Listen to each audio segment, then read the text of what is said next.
Rich Dad Poor Dad. 1. I had two fathers, a rich one and a poor one. One was highly educated and intelligent. He had a PhD and completed 4 years of undergraduate work in less than 2 years. He then went on to Stanford University, the University of Chicago, and Northwestern University to do his advanced studies, all on full financial scholarships. The other father never finished the 8th grade. Both men were successful in their careers, working hard all their lives. Both earned substantial incomes. Yet one always struggled financially. The other would become one of the richest men in Hawaii. One died leaving tens of millions of dollars to his family, charities, and his church. The other left bills to be paid. Both men were strong, charismatic, and influential. Both men offered me advice, but they did not advise the same things. Both men believed strongly in education, but did not recommend the same course of study. If I had had only one dad, I would have had to accept or reject his advice. Having two dads offered me the choice of contrasting points of view, one of a rich man and one of a poor man. Instead of simply accepting or rejecting one or the other, I found myself thinking more, comparing, and then choosing for myself. The problem was that the rich man was not rich yet, and the poor man. Introduction. 2. Was not yet poor. Both were just starting out on their careers, and both were struggling with money and families. But they had very different points of view about money. For example, one dad would say, "The love of money is the root of all evil." The other said, "The lack of money is the root of all evil." As a young boy, having two strong fathers both influencing me was difficult. I wanted to be a good son and listen, but the two fathers did not say the same things. The contrast in their points of view, particularly about money, was so extreme that I grew curious and intrigued. I began to start thinking for long periods of time about what each was saying. Much of my private time was spent reflecting, asking myself questions such as, "Why does he say that?" and then asking the same question of the other dad's statement. It would have been much easier to simply say, "Yeah, he's right. I agree with that." Or to simply reject the point of view by saying, "The old man doesn't know what he's talking about." Instead, having two dads whom I loved forced me to think and ultimately choose a way of thinking for myself. As a process, choosing for myself turned out to be much more valuable in the long run than simply accepting or rejecting a single point of view. One of the reasons the rich get richer, the poor get poorer, and the middle class struggles in debt is that the subject of money is taught at home, not in school. Most of us learn about money from our parents. So what can poor parents tell their child about money? They simply say, "Stay in school and study hard." The child may graduate with excellent grades, but with a poor person's financial programming and mindset. Sadly, money is not taught in schools. Schools focus on scholastic and professional skills, but not on financial skills. This explains how smart bankers, doctors, and accountants who earned excellent grades may struggle financially all of their lives.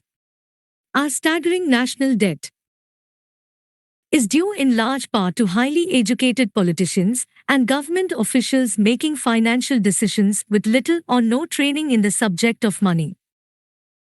Rich Dad Poor Dad. 3. Today I often wonder what will soon happen when we have millions of people who need financial and medical assistance.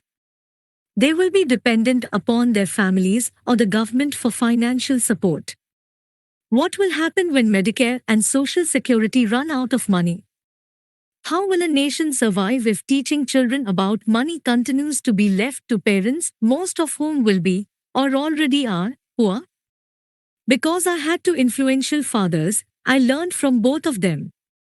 I had to think about each dad's advice, and in doing so, I gained valuable insight into the power and effect of one's thoughts on one's life. For example, one dad had a habit of saying, "I can't afford it." The other dad forbade those words to be used. He insisted I ask, "How can I afford it?" One is a statement, and the other is a question. One lets you off the hook, and the other forces you to think. My soon to be rich dad would explain that by automatically saying the words "I can't afford it," your brain stops working.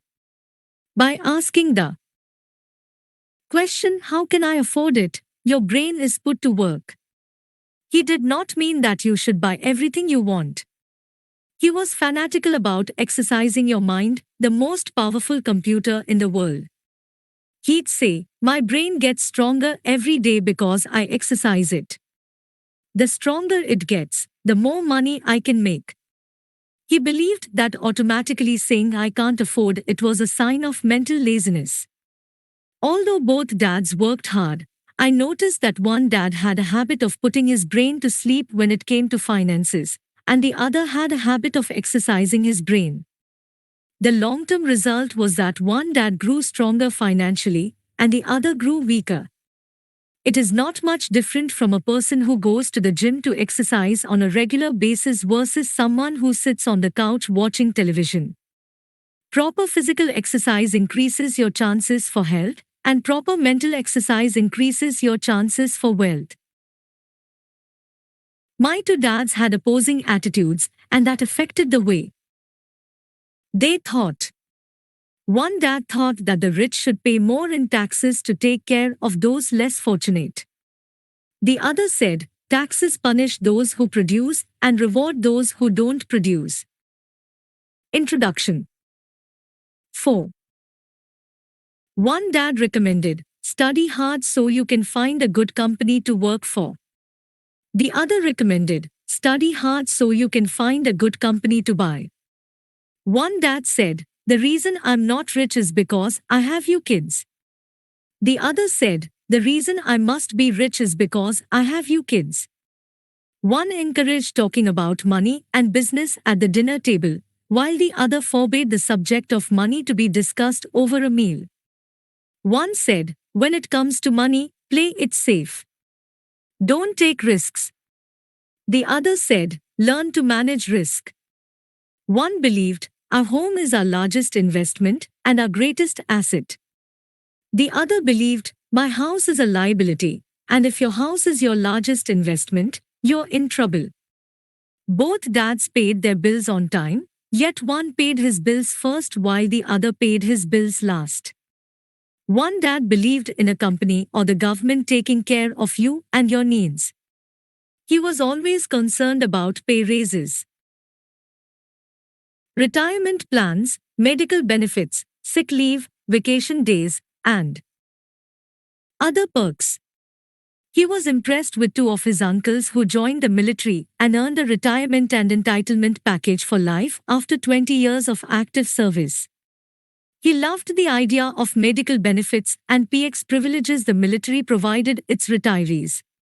He also loved the tenure system available through the university.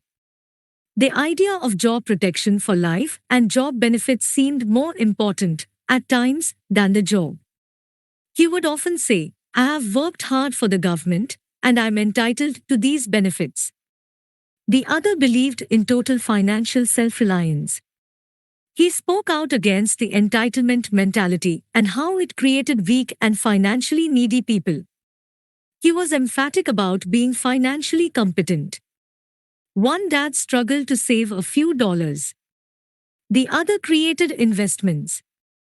One dad taught me how to write an impressive resume so I could find a good job. The other taught me how to write strong business and financial plans so I could create jobs. Rich dad, poor dad. 5. Being a product of two strong dads allowed me the luxury of observing the effects different thoughts have on one's life. I noticed that people really do shape their lives through their thoughts. For example, my poor dad always said, "I will never be rich." And that prophecy became reality. My rich dad, on the other hand, always referred to himself as rich. He would say things like, "I'm a rich man, and rich people don't do this." Even when he was flat broke after a major financial setback, he continued to refer to himself as a rich man. He would cover himself by saying, "There is a difference between being poor and being broke. Broke is temporary. Poor is eternal." My poor dad would say, "I'm not interested in money, or money doesn't matter." My rich dad always said, "Money is power." The power of our thoughts may never be measured or appreciated, but it became obvious to me as a young boy that it was important to be aware of my thoughts and how I expressed myself. I noticed that my poor dad was poor, not because of the amount of money he earned, which was significant, but because of his thoughts and actions. As a young boy having two fathers, I became acutely aware of being careful about which thoughts I chose to adopt as my own. Should I listen to my rich dad or to my poor dad? Although both men had tremendous respect for education and learning, they disagreed about what they thought was important to learn. One wanted me to study hard, earn a degree, and get a good job to earn money. He wanted me to study to become a professional, an attorney or an accountant, and to go to business school for my MBA. The other encouraged me to study to be rich, to understand how money works, and to learn how to have it work for me. "I don't work for money," were words he would repeat over and over. "Money works for me." At the age of 9, I decided to listen to and learn from my rich dad about money. In doing so, I chose not to listen to my poor dad. Even though he was the one with all the college degrees. There is a difference between being poor and being broke. Broke is temporary. Poor is eternal. Introduction 6. A lesson from Robert Frost. Robert Frost is my favorite poet. Although I love many of his poems, my favorite is The Road Not Taken. I use its lesson almost daily. The road not taken to roads diverged in a yellow wood, and sorry I could not travel both and be one traveler. Long I stood and looked down one as far as I could to where it bent in the undergrowth, then took the other, as just as fair, and having perhaps the better claim, because it was grassy and wanted wear though as for that the passing there had worn them really about the same, and both that morning equally lay in leaves no step had trodden black. Oh, I kept the first for another day. Yet knowing how way leads on to way, I doubted if I should ever come back. I shall be telling this with a sigh somewhere ages and ages hence, two roads diverged in a wood, and I took the one less travelled by, and that has made all the difference. Rich Dad Poor Dad. 7. And that has made all the difference. Over the years, I have often reflected upon Robert Frost's poem. Choosing not to listen to my highly educated dad's advice and attitude about money was a painful decision, but it was a decision that shaped the rest of my life. Once I made up my mind about whom to listen to, my education about money began. My rich dad taught me over a period of 30 years until I was 39 years old. He stopped once he realized that I knew and fully understood what he had been trying to drum into my often thick skull. Money is one form of power. But what is more powerful is financial education. Money comes and goes, but if you have the education about how money works, you gain power over it and can begin building wealth. The reason positive thinking alone does not work is because most people went to school and never learned how money works, so they spend their lives working for money. Because I was only 9 years old when I started, the lessons my rich Dad taught me were simple. And when it was all said and done, there were only 6 main lessons, repeated over 30 years. This book is about those 6 lessons, put as simply as possible, just as simply as my rich dad put forth those lessons to me. The lessons are meant not to be answers, but guideposts that will assist you and your children to grow wealthier no matter what happens in a world of increasing change and uncertainty. Chapter 1. Lesson 1. The Rich Don't Work for Money. 9. The poor and the middle class work for money. The rich have money work for them. Dad, can you tell me how to get rich? My dad put down the evening paper. Why do you want to get rich, son? Because today Jimmy's mom drove up in their new Cadillac, and they were going to their beach house for the weekend. He took 3 of his friends, but Mike and I weren't invited. They told us we weren't invited because we were poor kids.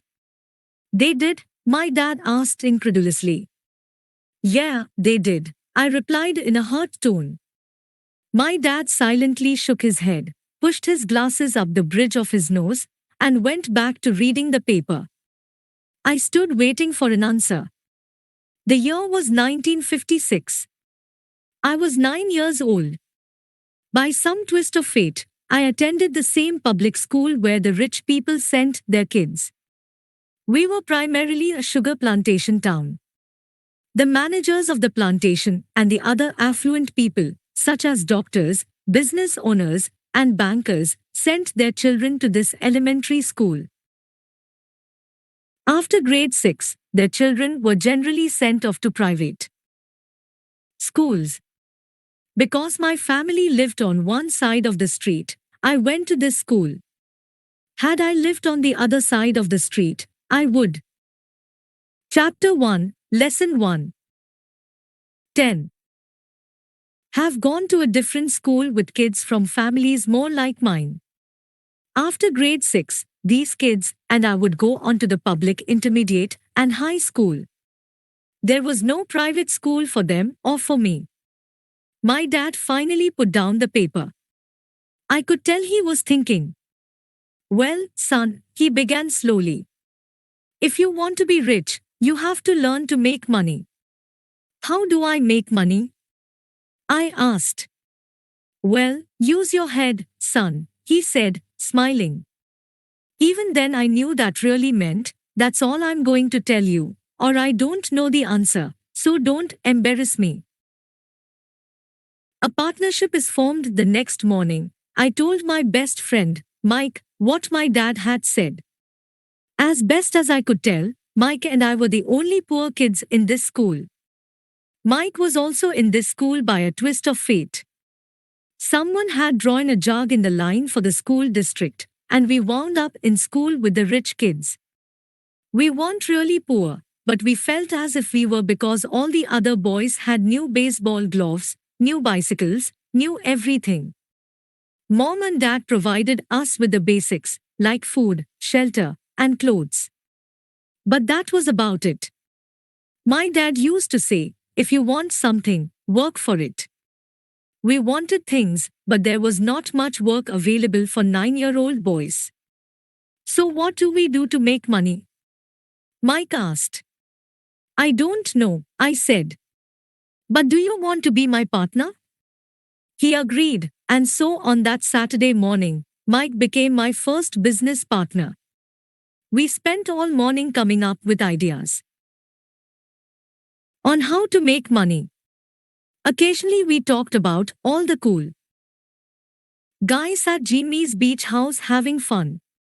It hurt a little, but that hurt was good, because it inspired us to keep thinking of a way to make money. Finally, that afternoon, a bolt of lightning struck.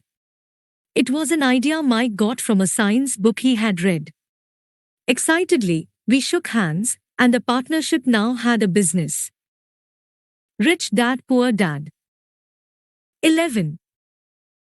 For the next several weeks, Mike and I ran around our neighborhood, knocking on doors and asking our neighbors if they would save their toothpaste tubes for us. With puzzled looks, most adults consented with a smile. Some asked us what we were doing, to which we replied, "We can't tell you.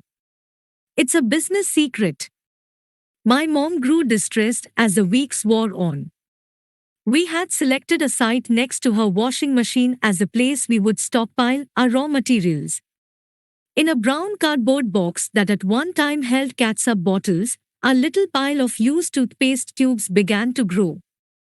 Finally, my mom put her foot down.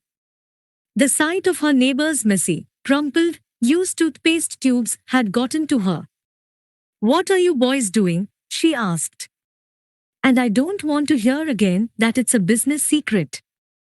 Do something with this mess, or I'm going to throw it out." Mike and I pleaded and begged, explaining that we would soon have enough and then we would begin production.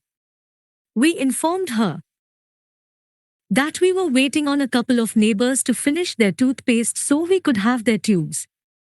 Mom granted us a 1-week extension. The date to begin production was moved up, and the pressure was on. My first partnership was already being threatened with an eviction notice by my own mom. It became Mike's job to tell the neighbors to quickly use up their toothpaste, saying their dentist wanted them to brush more often anyway. I began to put together the